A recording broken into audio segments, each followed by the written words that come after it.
اور سرکاری افسران کو لگژری گاڑیوں کے بعد لگژری گھر دینے کی تیاری۔ گریڈ 20، 21 اور 22 کے بیوروکریٹس کے لیے لگژری رہائش گاہوں کی تعمیر شروع کر دی۔ ابتدائی طور پر 27 گھروں کی تیاری کے منصوبے کے لیے 1 ارب 64 کروڑ 45 لاکھ کی منظوری دی گئی ہے۔ اس متعلق تفصیلات حاصل کریں گے نمائندہ ABN نیوز محمد وسیم سے۔ وسیم، مکمل تفصیل دیجیے۔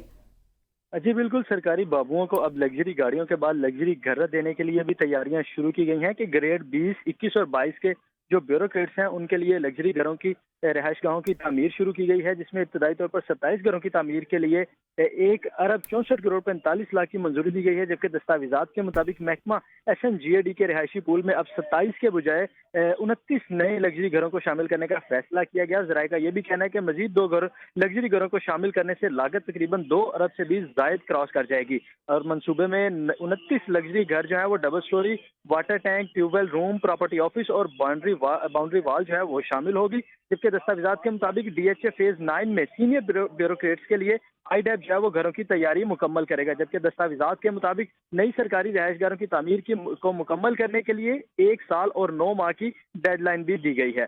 جی بہت شکریہ وسیم۔